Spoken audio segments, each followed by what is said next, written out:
Alam niyo mga kapatid, naniniwala ako ang disenyo ng Panginoon sa iyo. God designed you to move. You are not created to get stuck. You are not created to be stationary. Gusto ng Lord, you are transitioning and moving forward from glory to glory, from strength to strength, and from faith to faith.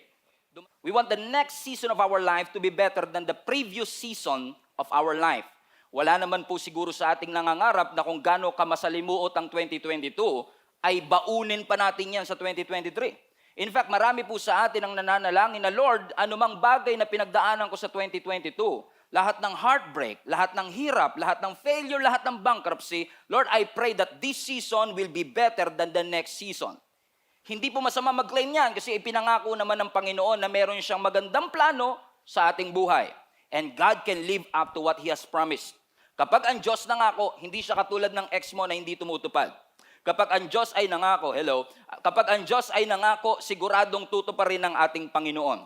Ang tanong, kung ang Diyos ay tumutupad sa pangako, bakit marami pa ring mga churches ang hindi effective? Bakit marami pa ring mga Christians ang weak at mahina? Why do we meet a lot of people, they have houses but they don't have homes? Why do we meet a lot of people, they have money but they don't have peace? They have plans but they don't have purpose. Obviously, something is wrong. Ibig sabihin, people are not experiencing the power of God in their lives. We preach about the power of God, we sing about the power of God, we wrote songs about the power of God, but we've never experienced to the fullest the power of our God. No wonder there are so many people, so many Christians have little impact.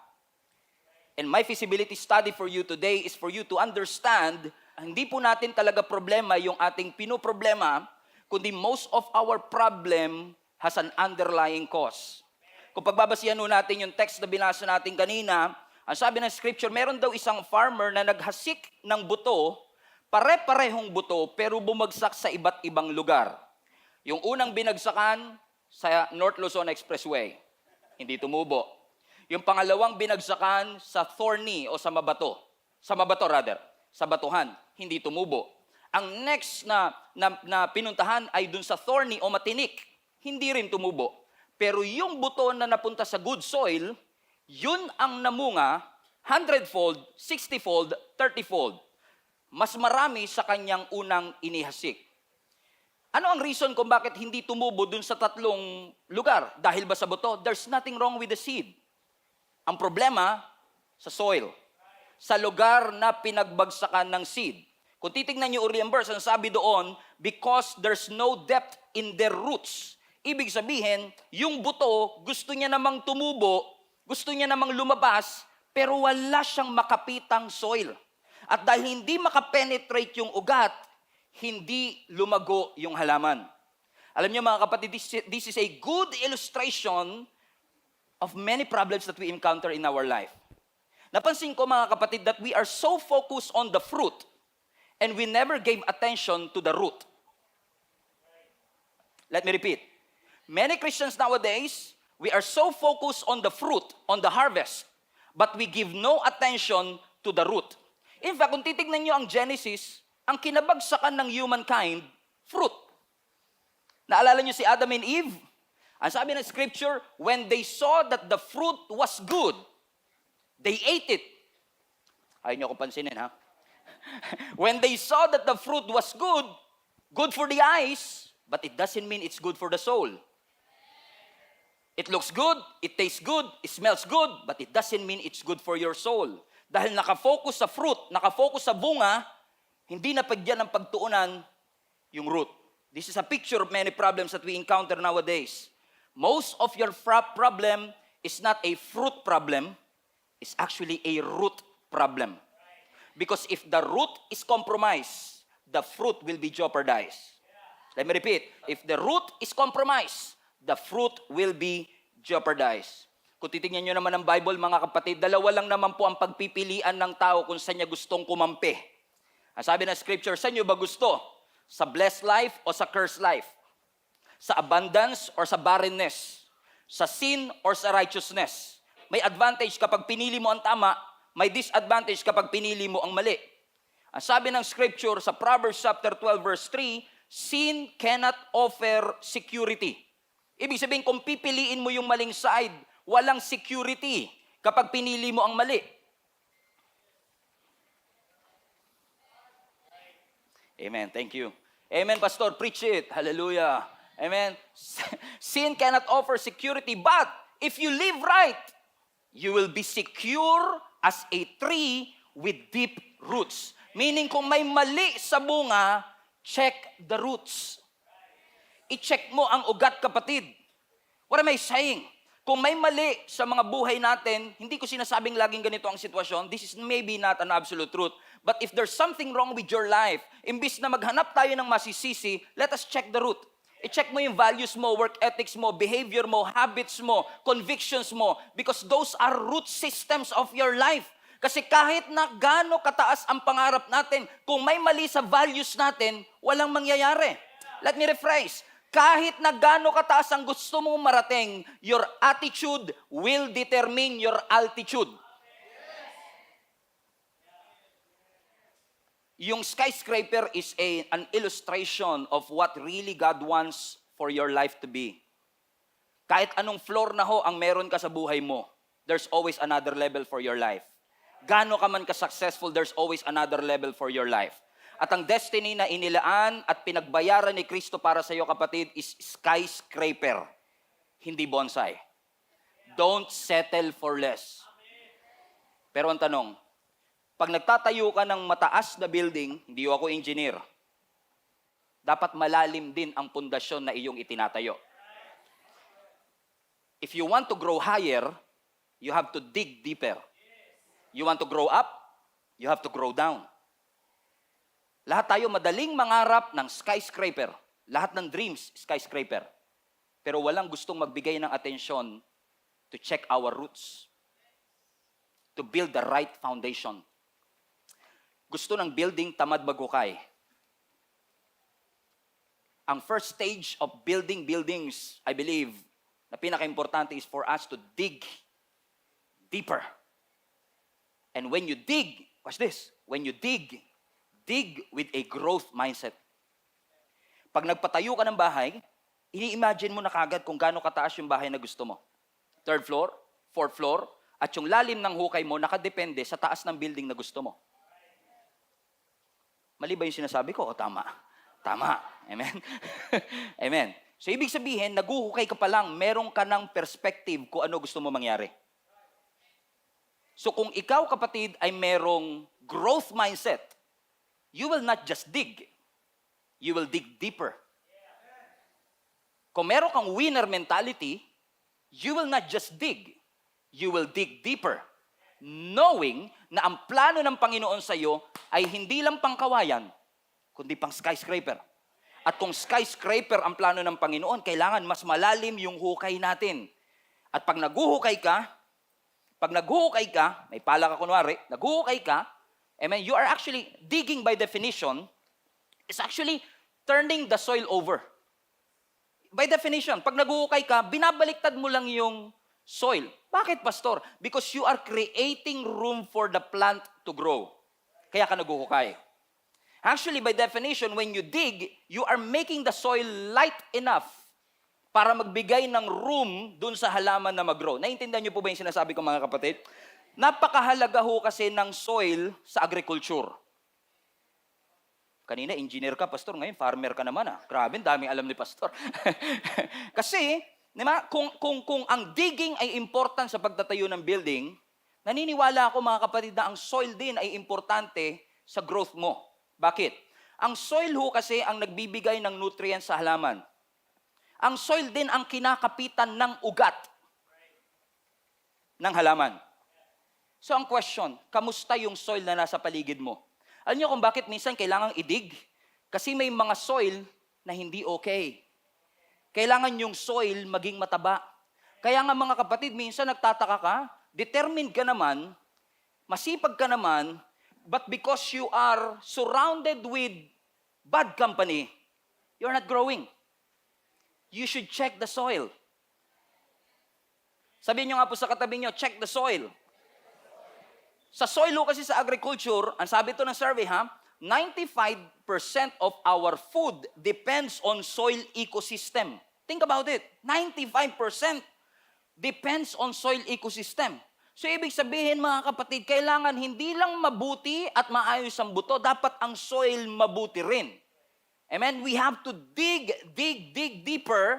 We have to check the soil kasi yung seed na nilagay ng Lord sa'yo, yung skills na binigay ng Lord sa'yo, yung talent na ipinagkaloob ng Lord sa'yo, yung gift, anointing na binigay ng Lord sa'yo, may potential. Huwag mong hayaang kainin ng maling friends. Sama niyo na rin yung kumpanya. I was supposed to. Amen? Ang iyong skills and talent, you will not grow on the wrong soil.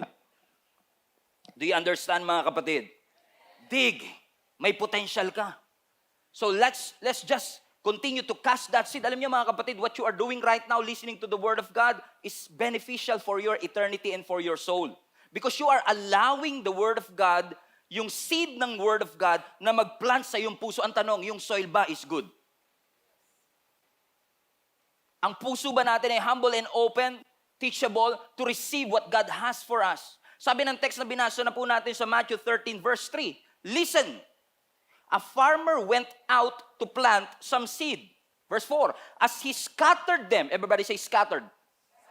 Scatter. Ang scatter ho kasi is, sa unang panahon, sabi po ng mga nabasa ko mga kapatid is that, nung unang panahon, when farmers are sowing, they usually use their hands. No? Yung buto, ini-scatter nila gamit yung kanilang kamay. So ganun yung nangyari sa Matthew 13. May isang farmer na naghasik ng buto, iba-iba ang kanyang binagsakan because you are literally casting the seed.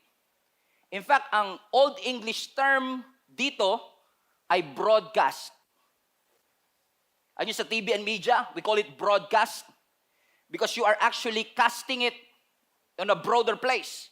Just like what we're doing right now. We are streaming this service live online nanggaling sa isang lokasyon, but the seed ay nakakast sa iba't ibang panig ng mundo.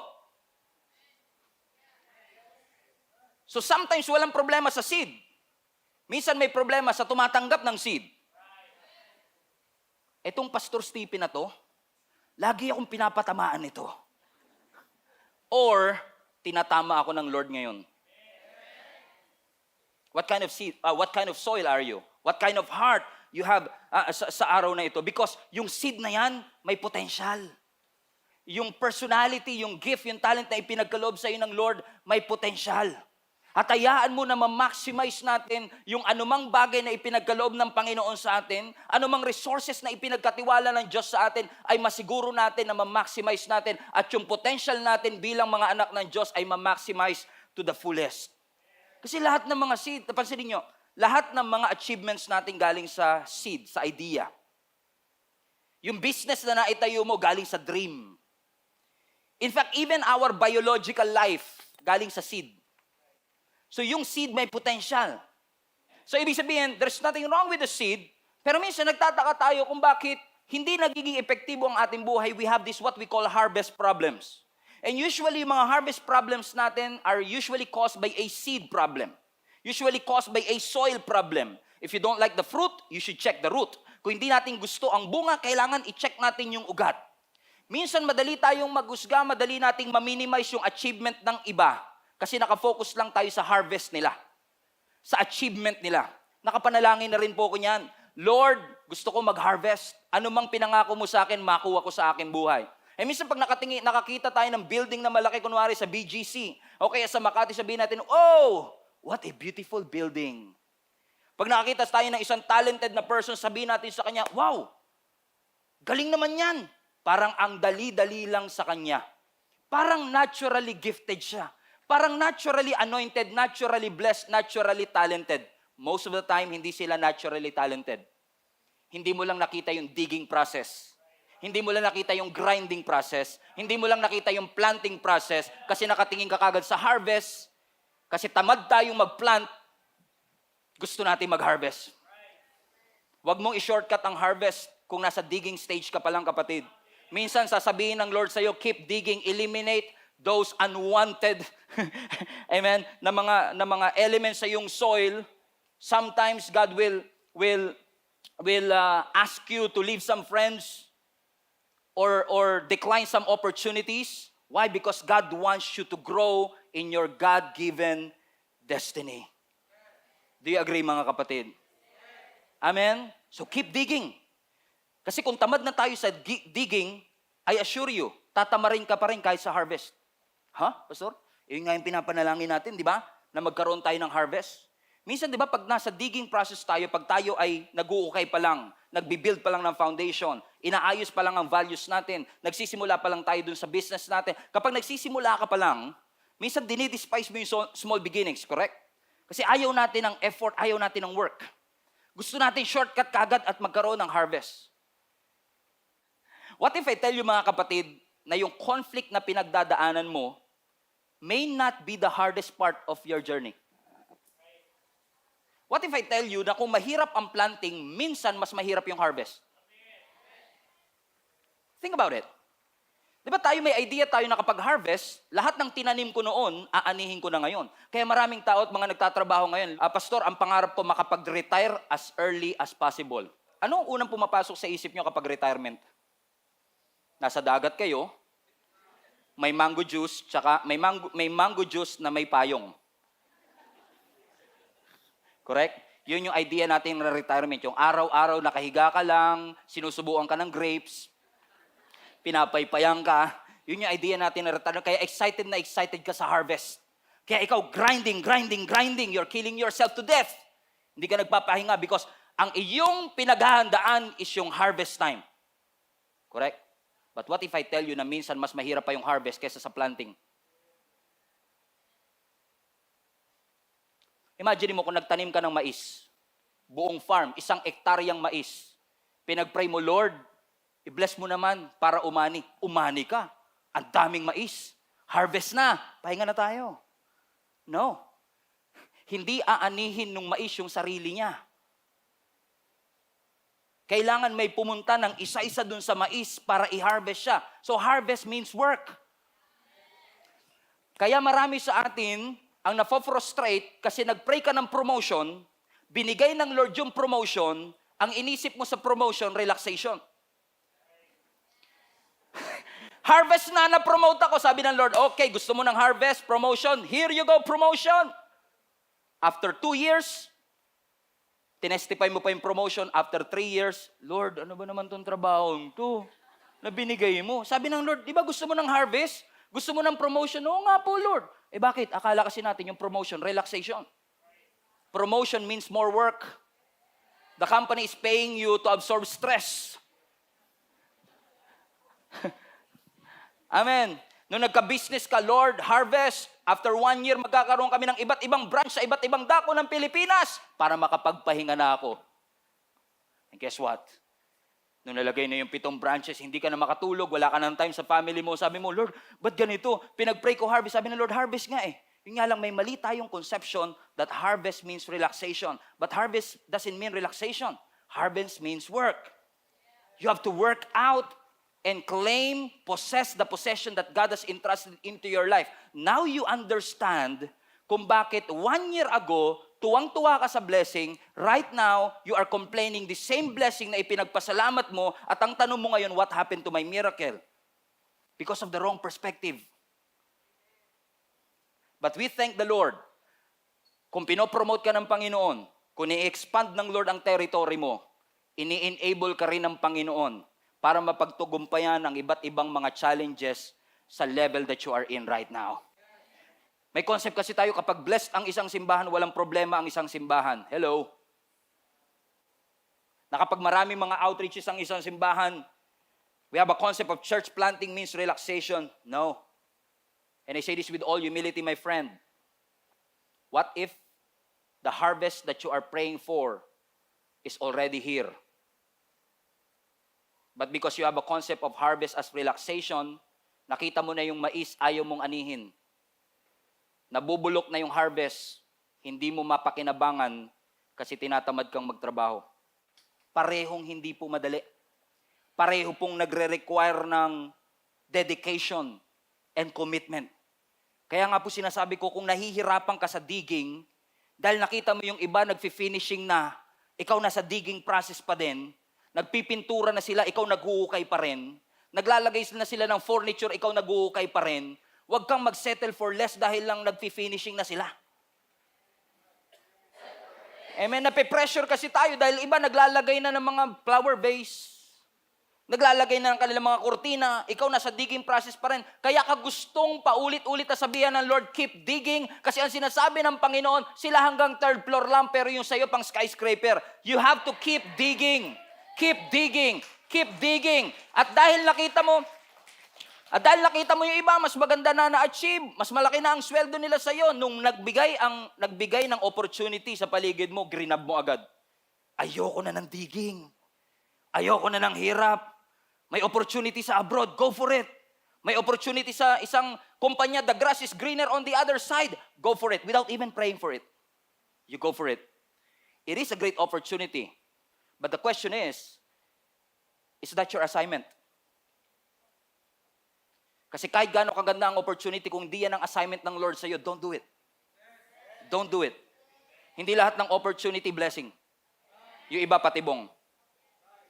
Ang sabi ng Bible, commit yourself to the Lord and He will establish your plans. Anong sikreto? I-commit mo ang sarili mo sa Panginoon. Kasi kapag kay Lord ka nakatingin at hindi sa katabi mo, kapag kay Lord ka nakatingin at hindi sa Instagram feed ng kapitbahay mo, ang sabi ng Scripture, when you commit yourself to the Lord, He will establish your plans. Maybe some of you are saying, Pastor, tingin ko hindi naman ako pang skyscraper because I don't have enough experience. I don't have the education.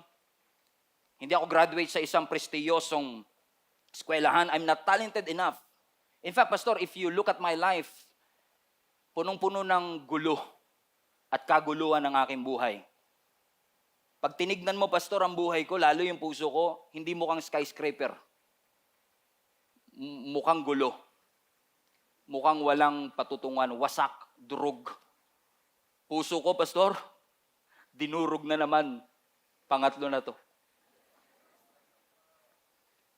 May pag-asa pa ba, Pastor? Pang skyscraper pa ba talaga? Mukhang hanggang dito na nga lang talaga ako. Na nakalimutan natin na lahat ng building bago itinayo, may gulo. May kalat. Naalala ko nung kinoconstruct tong lugar na to, ang gulo. Ang kalat. Naalala mo nung nagpagawa ka ng bahay? Ang gulo. Ang kalat. In fact, tugma rin yan sa agriculture. Kasi sa agriculture, gumagamit sila ng dumi para patabain yung lupa. They are using manure, waste, dung, D-U-N-G. Bakit? Ang sabi ng mga farmers, yung waste is a catalyst for growth. Oh! Yung waste ay catalyst for growth. Yung dirt ay catalyst for growth. Ang soil, lahat ng terrestrial life depends on the soil. We don't love the dirt. Kasi mabaho ang dirt. Ayaw natin ng construction phase ng digging process, madumi, mabaho. It stinks. It smells bad. And sometimes your relationship will stink during that process. Sometimes may mga friendship na babaho at friends na babaho. May mga karir na mabaho. May mga finances minsan daraan sa pagbaho. Pero maraming salamat. Ang Diyos natin ay may ability to use the waste, the dung, the manure and the victory to work all things together for the good of those who love Him. Hallelujah! Hallelujah! Mabaho siya. Mabaho siya, pero kung ito ang maghahatid ng paglago, Lord, bring it on. Bring it on. Kasi salamat, Lord, kasi anumang duming pinagdaanan ko, anumang under construction phase na pinagdaanan ng buhay ko, if you will just look 5, 10 years before where you are right now, ang dami mo makikitang gulo. Bago ka nga makapagluto ng masarap na pagkain, magulo yung kusina eh. Minsan nagre-reklamo tayo, ang gulo ng kusina namin. Salamat na lang din, may nailuluto ka, kaya magulo eh. Amen? And sometimes we despise this waste, we despise this dung because it smells bad. It's a waste. But we thank the Lord because your God has an ability to take what you think is wasted to bring you to your God-given destiny. Let me put it this way. Yung wasted relationships, quote and quote, is actually your fertilizer for growth. Your wasted opportunities are actually fertilizers for growth. Lahat ng mga mess and dung and wasted relationship and years in your life is actually your fertilizer to growth. So allow the Lord to remove all the thorns, all the obstacles that is keeping you from growing. You are a masterpiece, the Bible says. You are a masterpiece. In the making pa nga lang. Kasi nasa digging process pa ako. I'm a work in progress. So we never achieve perfection. Kasi alam natin ang perfection lang natin ay nasa ating Panginoon. So babalik at babalik pa rin tayo sa pundasyon. Huwag nating kakatamaran, kapatid, ang paghuhukay para makapagtayo ng tamang pundasyon. Kasi your finances will be challenged. Your relationship will be challenged. Your career will be challenged. May dadaang bagyo, may dadaang sakuna. And if your foundation is not deep enough, you will crumble and fall. Matthew 7:24-27. Everyone, therefore, basahin po ninyo, sabay-sabay tayo. Everyone who hears these words of mine and puts them into practice is like a wise man who built his house on the rock. The rain came down, the stream rose, and the winds blew and beat against that house, and yet it did not fall. Why? Because it had its foundation on the rock. Verse 26, but everyone who hears these words of mine and does not put them into practice is like a foolish man who built his house on sand. The rain came down, the stream rose, and the winds blew and beat against that house, and it fell with a great crash. Yung isa nagtayo sa bato, yung isa nagtayo sa buhangin, parehong binagyo, yung isa bumagsak, yung isa nanatiling nakatayo. Anong difference? Foundation. Anong sinasabi ng scripture? Yung mga taong nakarinig pero hindi pinapractice yung narinig ay parang taong nagtayo ng bahay niya sa buhanginan. Bakit? Hindi mo in-apply yung natutunan. May wisdom kang nakuha, hindi mo natutunan. Nabasa mo, ang seatbelt nakakapagligtas ng buhay, ayaw mo mag-seatbelt. Because wisdom is applied knowledge. Madaling mag-acquire ng knowledge these days because of Google. But wisdom is applied knowledge. When you apply the word of God that you receive, when you apply the knowledge that God has given to all of us. So kung ano mang natutunan, sidetrack, kung ano man natutunan mo sa parents mo, sa boss mo, sa leader mo, sa churchmate mo, sa pastor mo, put them into practice. It's for your own good. Amen? Kapag sinabi nilang baguhin mo na, baguhin na. Easier said than done, Pastor? Yes. But it's for your own good. It's for our own good. Tigas ng ulo mo. Sabi mo, tigas ng ulo mo. Kasi ngayon, di ba? January 8, 2023. Sino po sa inyo tumalon nung December 31 sa pag-aakalang tatangkad pa siya? At nagkaroon ng mga New Year's resolution. Right? Sabi natin, this year, magda-diet na ako. This year, hindi na ako kakain ng matatamis. Ba't kumakain ka ng leche plan? Pastor, hindi ganun katamis. Mga palusot. Madalas akong ganyan, Pastor, tikman mo to. Hindi kasi ako mahilig sa sweets eh. Pag tikman mo to, Pastor, tikman mo to. Bakit? Hindi masyadong matamis. Nag-dessert pa, hindi naman masyadong matamis. Alam. Chase, ang goal ko for this year, like our church, ang goal natin to establish 7 churches. Ang goal mo siguro sa buhay mo, magkaroon ka ng 1 million in your bank account.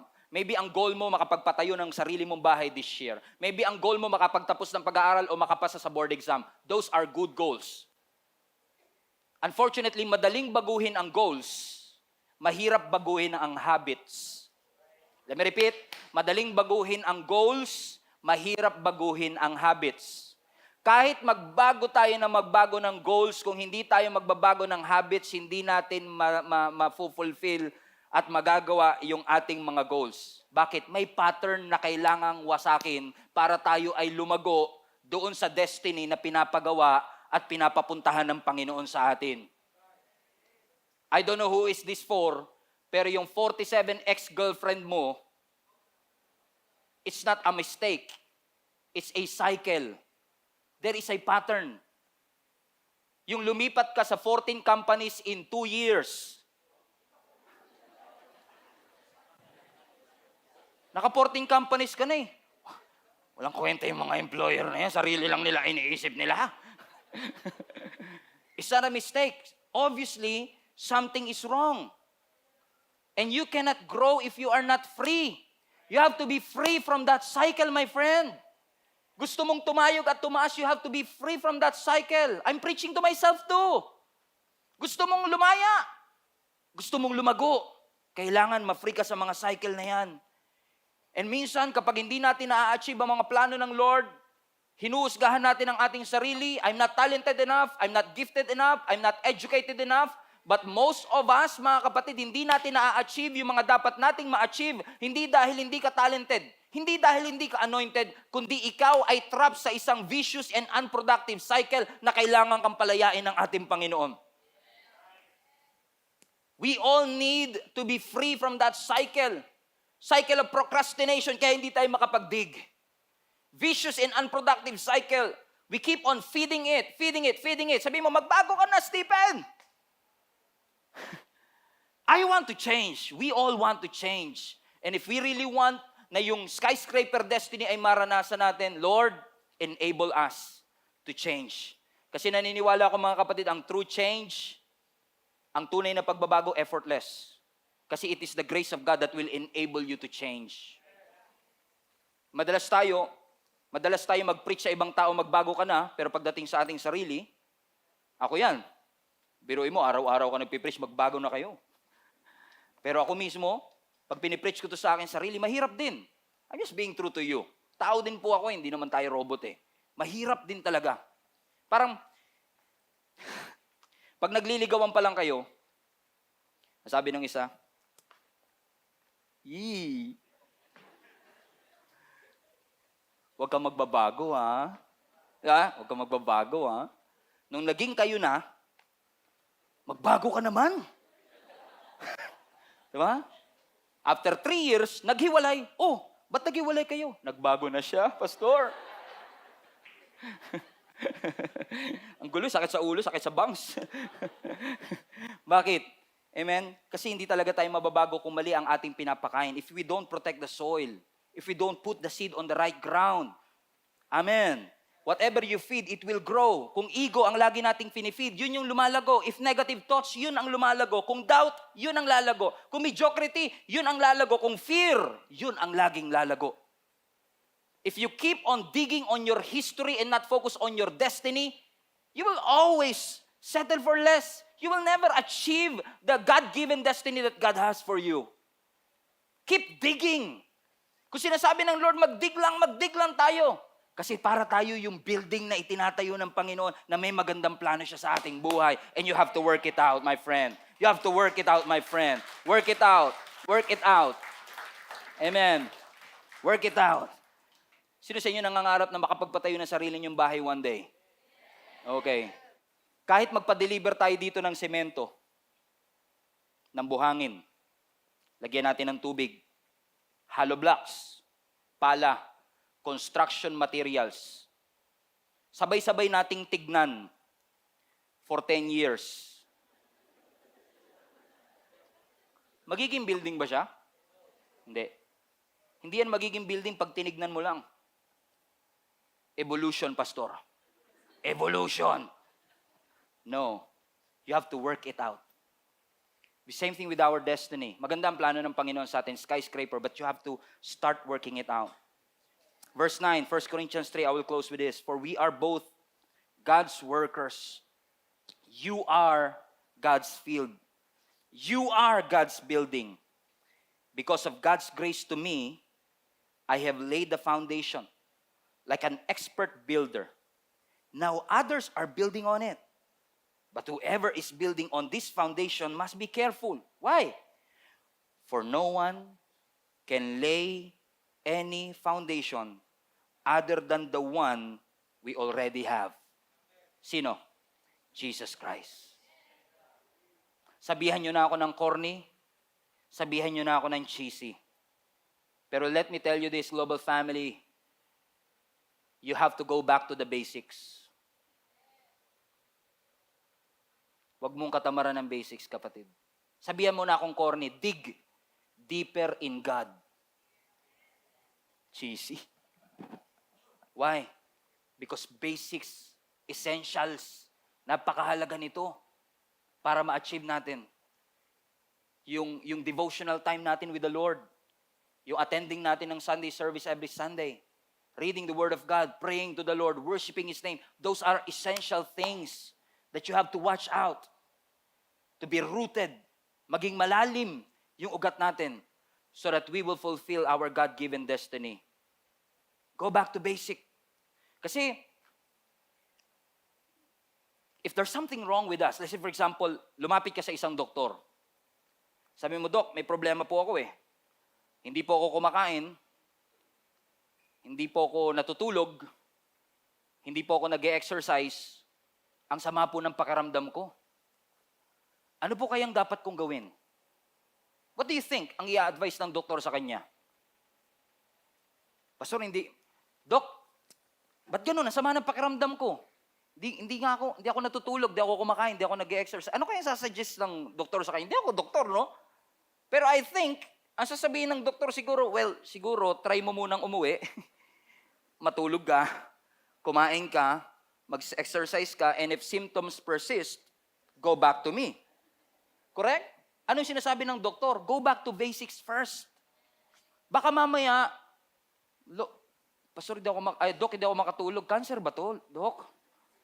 Mahirap mag-assume at mag-conclude agad based on this because you have to go back to the basics first. You have to go deeper in the Lord because your potentials are paralyzed because you are trapped in that cycle. Go back to basic. Pray to the Lord. Maglaan ng panahon every morning to talk to your God. Maglaan ng panahon to read some books. Read the Word of God. Bumalik ka sa nakagawian mo. Masyado ka ng busy, hindi ka na nga nakakapagbasa ng libro katulad dati. Paggising mo ngayon, diretso ka na kagad sa shower. Dati, nakakapagmuni-muni ka pa. 10 minutes. Let's go back to that basics. Balikan natin. Kasi naniniwala ako mga kapatid, na kung pagtsatsagaan natin at pagkakatiwalaan natin ang Panginoon sa planting, sowing, and digging season of our life, siya ang bahala. Healthy things will always grow. Take care of the root, and you will grow. At kung dumating yung pagkakataon na ibigay sa atin ng Lord ang harvest, claim it and receive it. And say, Lord, enable me for me to be able to accomplish what you have purposed para dito sa bagong season, sa bagong lugar na pinaglagyan mo sa akin.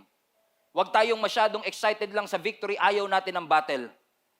Masyado tayong excited sa conquering, ayaw natin ng conflict. Sometimes victory includes conflict. Sometimes victory includes battle. And if it means na kailangan ko magdig at magdig ng magdig hanggang ma-reach ko yung fullness of my potential, Lord, I will trust you. I will trust you. Magtitiwala ako sa iyo, Panginoon, because I know that the better the foundation, the longer that it will last. Magtatagal ako kapag tama ang aking pundasyon. Hindi ko man makita yung wow sa now. Pero magtitiwala ako, Panginoon, na yung prosesong gusto mong pagdaanan ko, pagdadaanan ko. Huwag ka masyado excited sa platform na ayaw mong dumaan sa process. Dahil feeling mo napag-iiwanan ka na and you are losing opportunity. No, you are growing your roots. Be patient. You are growing your roots. Be patient. Trust the Lord. Don't rush. Be patient. Trust Him. Trust His Word. Be patient. You want it right now or you want it right? Your choice. Keep on digging. As long as sinasabi ng Lord na magdidig lang tayo at mag-uukay tayo, Lord, we will trust you. We will keep on digging. Mas malalim para sa mas mataas na pagtawag mo sa aking buhay. I don't know who is this for, but I can sense that some people here in person and those who are, maybe somebody who is joining us online, alam mong may mataas na pagtawag ang Panginoon sa iyo, but you are afraid to take that step out of your boat, out of your comfort zone. Kasi you are underestimating what you can do and what God has gifted you to do. But today, I believe God is talking to you. He's telling you, get out of your comfort zone. You can do more than that. Be who God wants you to be. And trust that whatever it is that God has designed and purposed for your life shall be accomplished. Keep on digging. Keep on digging.